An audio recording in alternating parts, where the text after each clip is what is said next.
Olá, irmãos do Teologizando, tudo bem com vocês? Estou aqui para mais um vídeo review, desta vez da categoria aí de vários vídeos de teologia sistemática.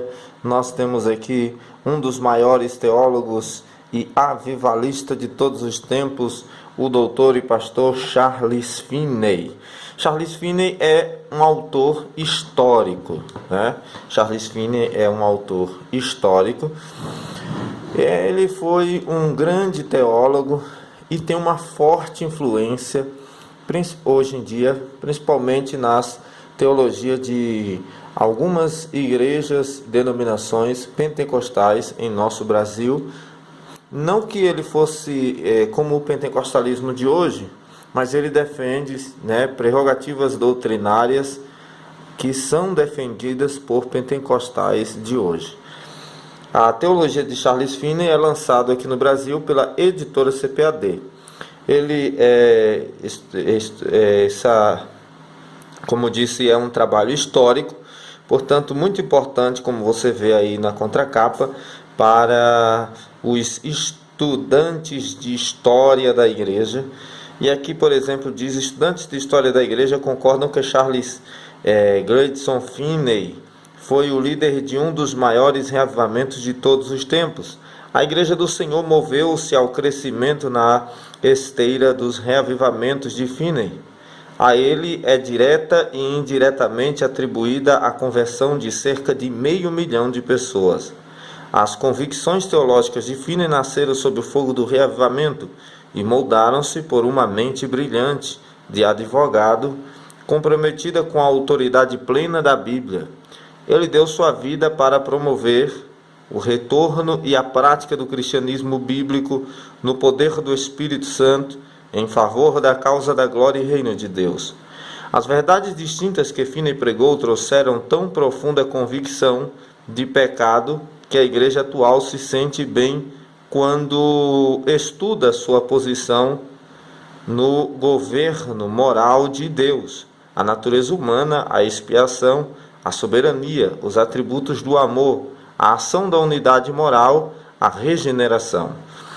Este volume contém a edição completa de 1878, mais 2 aulas sobre verdades publicadas nas 2 edições mais antigas, 1847 e 1851.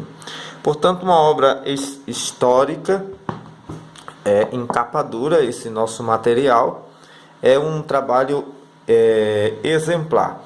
Essa teologia sistemática, às vezes, ela é muito atacada pelo pessoal calvinista. O pessoal calvinista ataca muito porque ela é completamente anticalvinismo. Completamente anticalvinismo.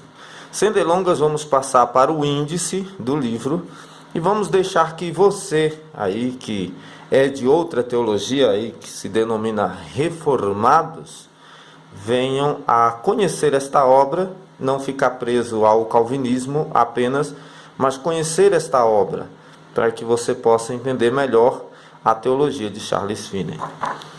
Teologia sistemática, como disse a capa dura, aliás, por sinal, uma linda capa.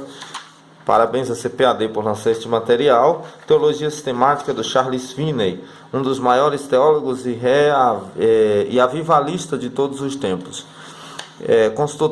Consultor teológico Antônio Gilberto, o saudoso Antônio Gilberto, fez a consulta doutrinária e teológica, porque, sendo a Casa Publicadora das Assembleias de Deus, não poderia lançar um material que fosse contrário à doutrina assembleiana, né? Então, aí está o nosso grande teólogo.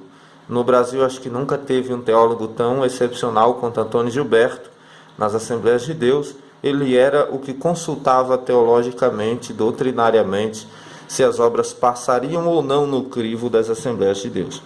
Todos os direitos reservados, 2001, para a língua portuguesa da Casa Publicadora das Assembleias de Deus. Ficha catalográfica, então ela é lançada aqui no Brasil em 2001, essa é a 11ª impressão de 2017, de 1000 tiragens. Sumário.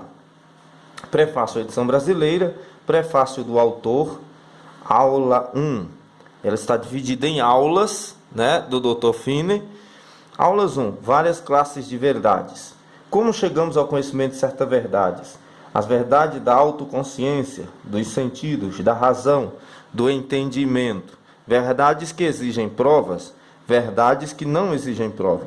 Aula 2. Governo moral, lei física, lei moral. Os atributos essenciais da lei moral: subjetividade, objetividade, liberdade em contraposição à necessidade, adequação, universalidade, imparcialidade, praticabilidade, independência, imutabilidade, unidade, conveniência, exclusividade.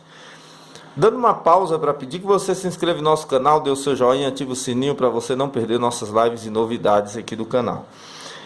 E também deixar claro uma questão aqui importante. Essa teologia sistemática é considerada em nível mediano. Por isso, nós não indicamos para pessoas leigas em teologia e também pelo fato dela ser considerada complexa em alguns temas.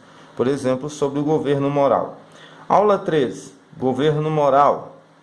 Razão fundamental do governo moral, de que é o direito de governar, de quem é o direito de governar, que se aplica no direito de governar, os limites desse direito, obrigação moral, as condições da obrigação moral, condições da obrigação de desenvolver atos executivos.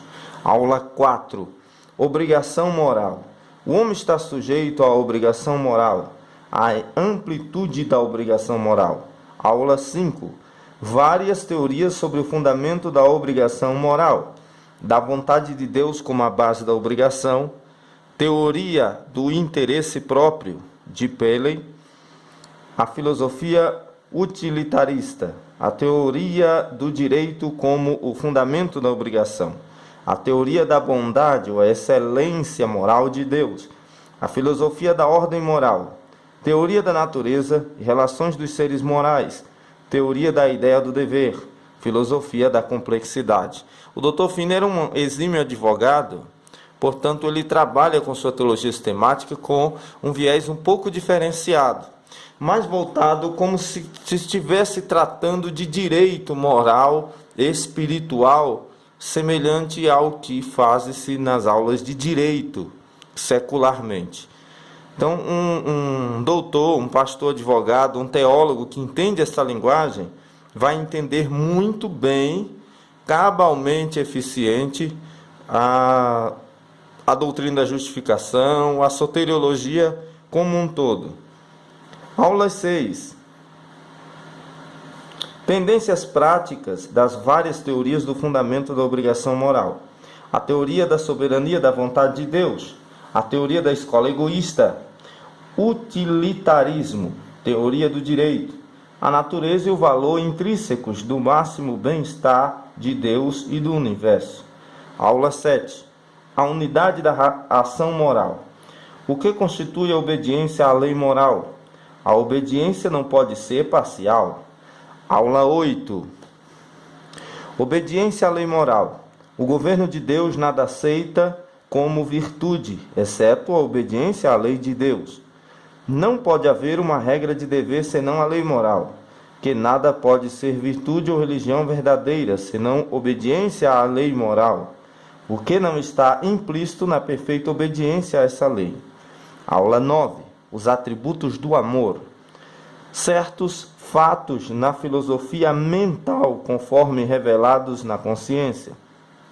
Atributos daquele amor que se constitui obediência à lei de Deus: voluntariedade, liberdade, inteligência, virtude, desinteresse, imparcialidade, universalidade, eficiência, satisfação, oposição ao pecado, compaixão pelos miseráveis, misericórdia, justiça, veracidade, paciência, mansidão, humildade, abnegação, condescendência, estabilidade, santidade, atributos daquele amor que se constitui obediência à lei de Deus. Aula 10. Em que consiste a desobediência à lei moral? Em que não pode consistir a desobediência à lei moral? Em que consiste a lei moral? Aula 11. Atributos do egoísmo.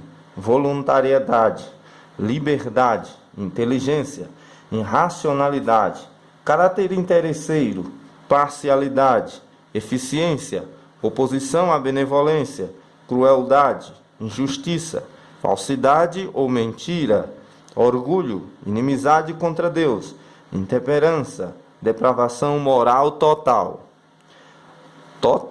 Aula 12. Sanções da lei moral, natural e governamental. O que constitui as sanções da lei? Em que luz devem ser consideradas sanções? Por qual regra devem ser conferidas sanções? A lei de Deus possui sanções. A perfeição e duração das sanções remuneratórias da lei de Deus. As inflições sob o governo de Deus devem ser infinitas. Examinemos esta questão à luz da revelação. Aula de número 13. Alguns princípios bem estabelecidos de governo. O termo expiação. Os ensinos da teologia natural. O fato da expiação. O que constitui a expiação. Aula 14. Isso aqui para refutar calvinismo não tem melhor. Aula 14. Extensão da expiação. Quais as pessoas para quem se destinavam os benefícios da expiação? Ela seria limitada ou ilimitada? Respostas a objeções. Aula 15. Governo humano. Os governos humanos fazem parte do governo moral divino, o fim último da criação divina. Os governos providencial e moral são indispensáveis. Os governos civis e familiar são indispensáveis. Demarcações dos limites ou fronteiras do direito de governo. Algumas observações a respeito de formas e governos. Princípios de direitos e deveres dos governos e indivíduos. Aula 16. Depravação moral. O termo depravação. A distinção entre depravação física e moral. O que está, como eu disse, contestar calvinismo. O que está sujeito à depravação física. O que está sujeito à depravação moral. A humanidade é física e moralmente depravada. Subsequente ao início da agência moral e anterior à regeneração, a depravação moral da humanidade é universal. A depravação moral dos agentes morais irregenerados de nossa raça é total. O método apropriado para explicar a depravação moral universal e total dos agentes morais irregenerados. A depravação moral consiste em egoísmo ou na escolha do interesse próprio. Exame complementar dos argumentos mencionados em apoio à oposição de que a natureza humana é em si pecaminosa. Observações. Aula 17. Olha quantas, hein? Regeneração. A distinção comum entre regeneração e conversão. As razões alistadas em favor dessa distinção. As objeções a essa distinção. O que não é regeneração? O que é regeneração? A necessidade universal de regeneração. Agências empregadas na regeneração. Instrumentos empregados na obra. Na regeneração, o indivíduo é passivo e ativo. O que está implícito na regeneração? Aula 18. Teorias filosóficas da regeneração. O esquema do gosto. O esquema ou teoria da eficiência divina. O esquema da suscetibilidade. O esquema da teoria da persuasão moral. Observações finais. Aula 19. Evidências da regeneração. Observações introdutórias. Em que santos e pecadores podem concordar? Em que santos e pecadores diferem? Aula 20. A capacidade natural. A noção do presidente Edward sobre a capacidade natural. Esta capacidade natural não é absolutamente capacidade. O que constitui a incapacidade, e aqui sobre o Edward, é também histórico. O que constitui a incapacidade natural de acordo com esta escola? Esta incapacidade natural não é absolutamente incapacidade. A capacidade natural é idêntica à liberdade da vontade. A vontade humana é livre, então os homens têm o poder ou a capacidade de cumprir todo o seu dever. O que constitui a incapacidade moral, segundo Edwards, e o que estão de acordo com ele? A incapacidade moral da escola eduardiana em obedecer a Deus consiste em real desobediência e numa incapacidade natural em obedecer. Dá-lhe calvinista nele, hein? Ele vem bater forte no calvinismo. Se você estiver confuso quanto à sua soteriologia, que você não era calvinista e andou lendo calvinismo, ouvindo calvinista, e acabou ficando meio confuso, tá aqui para você. E aqueles que são calvinistas e gostariam de entender o outro lado, outras visões soteriológicas, aqui está também para você. Esta pretensa distinção entre a incapacidade natural e moral é absoluta. Estamos na aula 20. O que constitui a capacidade moral de acordo com esta escola? A capacidade moral da escola eduardiana em obedecer a Deus nada mais é do que real desobediência e uma incapacidade natural em desobedecer. O que considero serem os erros fundamentais de Edward e de sua escola sobre o tema da capacidade? Outro esquema da incapacidade e sua filosofia. As reivindicações dessa filosofia da incapacidade. Aula 21. A capacidade da graça. O que se quer dizer pelo termo capacidade da graça? Esta doutrina de uma capacidade da graça é um absurdo. Em que sentido é possível uma capacidade da graça? Aula 22. Ele não vai defender a graça irresistível, tá? A noção de incapacidade. Aula 23. Arrependimento e impenitência. O que o arrependimento não é? O que é arrependimento? Isso aqui eu achei brilhante. Tem muita gente que acha que está arrependido e não está. O que está implícito no arrependimento? O que não é impenitência? O que é impenitência? Coisas que estão implícitas na impenitência. Algumas das características ou evidências da impenitência. Aula 24. Fé e incredulidade. O que a fé evangélica não é? O que é a fé evangélica? O que está implícito na fé evangélica? O que a incredulidade não é? O que é incredulidade? Condições da fé e da incredulidade. A culpa e o merecimento da incredulidade. Consequências naturais e governativas da fé e da incredulidade. Aula 25. Justificação. O que a justificação evangélica não é? O que é justificação evangélica? Condições da justificação. O fundamento da justificação dos crentes penitentes em Cristo. Observações finais da aula 25.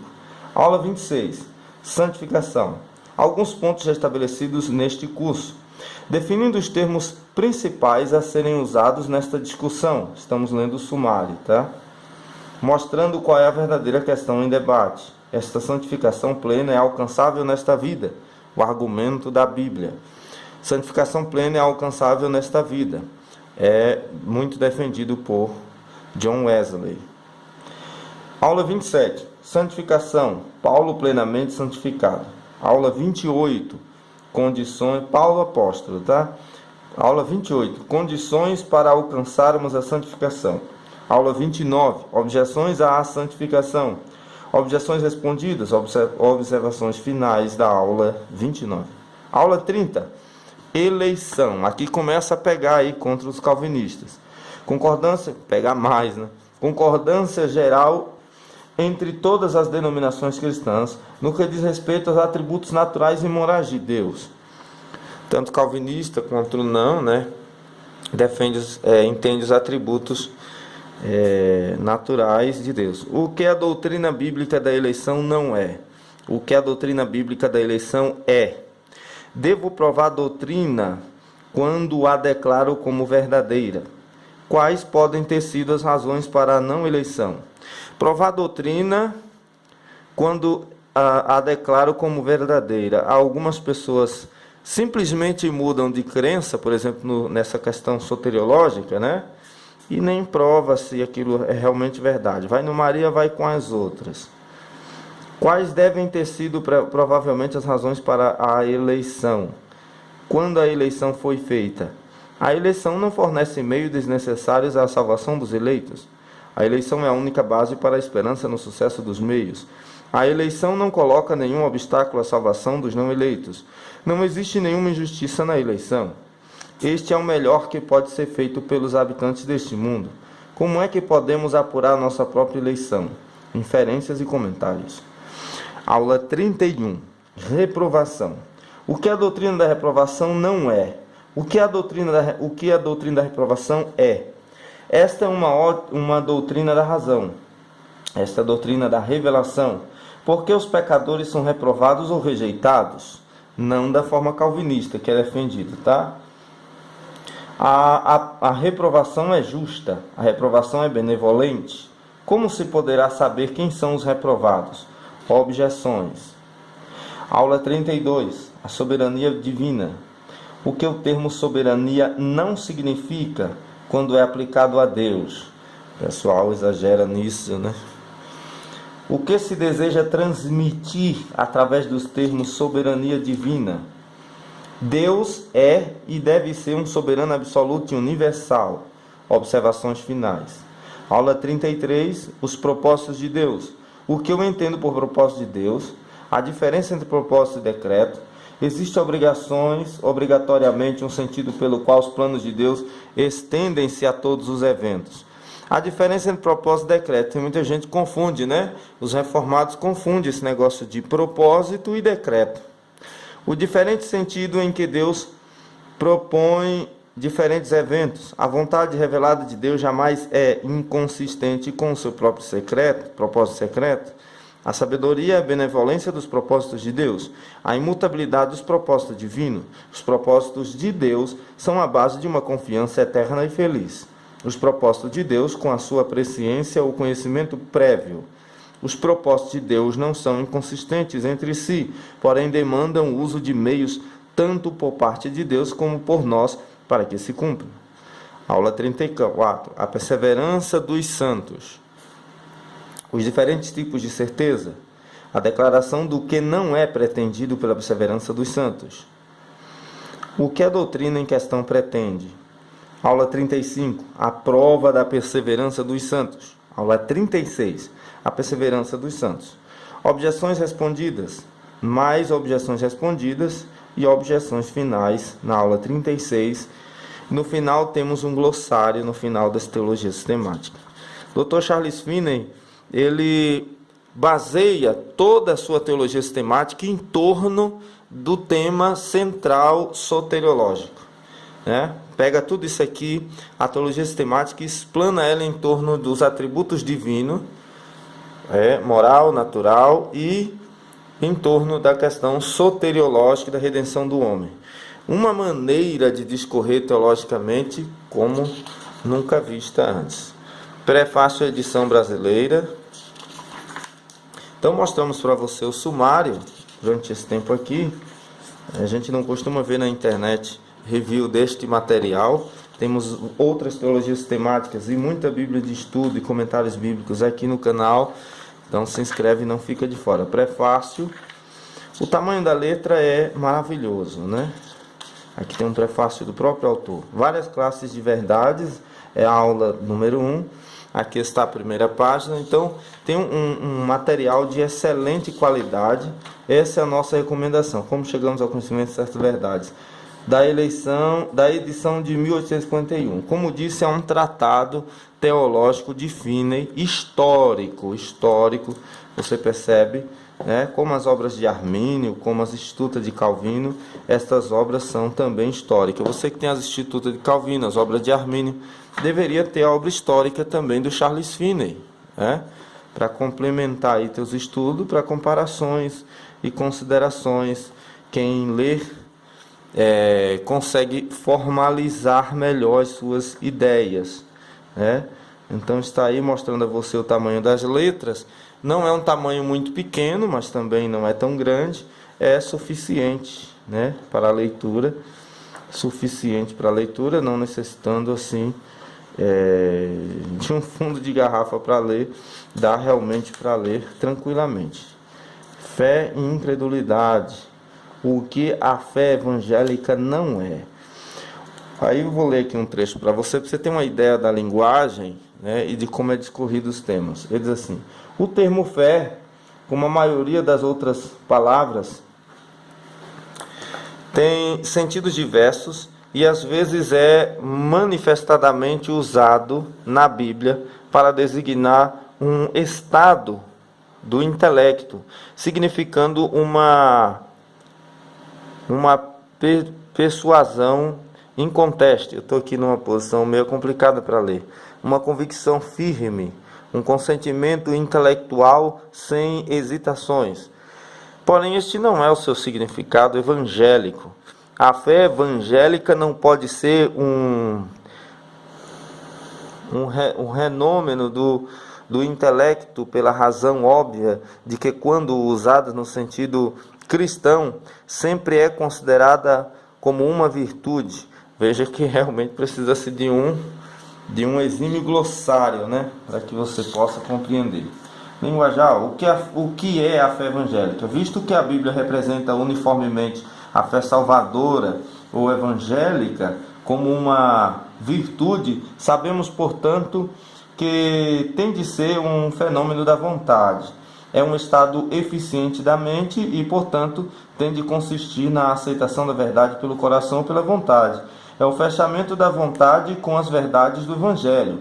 É o ato da alma se entregar ou se comprometer com as verdades do sistema evangélico. É uma confiança em Cristo, uma entrega da alma e de todo o ser ao Senhor nos seus vários ofícios e relações com os homens. É uma segurança nele no que está revelado a seu respeito em sua palavra. É descansar em sua providência pelo poder do Espírito. A mesma palavra que no Novo Testamento é frequentemente traduzida por fé, também se traduz por confiar, como por exemplo, mas o mesmo Jesus não confiava neles, porque a todos conhecia. João 2,24. Pois se nas riquezas injustas não fostes fiéis, quem vos confiará as verdadeiras? Lucas 16:11. Nessas passagens, a palavra traduzida por confiar é a mesma palavra traduzida por fé, ou seja, originalmente. É uma confiança em Deus e em Cristo, conforme esta revelação na Bíblia e na razão. Conforme está revelada na Bíblia e na razão. É uma concepção do testemunho de Deus concernente a Ele mesmo e relativa a todas as coisas das quais falou. É um recebimento de Cristo pelo que Ele é em seu Evangelho e uma rendição não qualificada da vontade do ser inteiro ao Senhor. Às vezes a linguagem é um pouco assim difícil, mas nada fora do que se possa utilizar, né? Aí está, então, Teologia Sistemática de Charles Finney, foi o nosso review de hoje, né? É realmente uma excelente teologia. Aqui temos um glossário, ação moral, agência moral. Funciona como notas, né, explicativas aos termos, livre-arbítrio, defende o livre-arbítrio. Livre-arbítrio, faculdade ou poder dos agentes morais em escolher, decidir entre objetos de escolha sem forçar ou por necessidade. Aqui está perseverança, razão, regeneração, vontade. Por vontade quero dizer o coração, a faculdade ou poder dos agentes morais escolher. Veja a escolha. Então, muito legal. Teologia do Charles Finney. Nosso review de hoje foi este aqui. Se inscreve no canal, dá o teu joinha, compartilha os nossos vídeos, nos segue nas redes sociais, assiste os outros vídeos que temos aí, muitos vídeos de materiais desta categoria e de muitas outras. Deus abençoe vocês, até o próximo vídeo ou live ao vivo.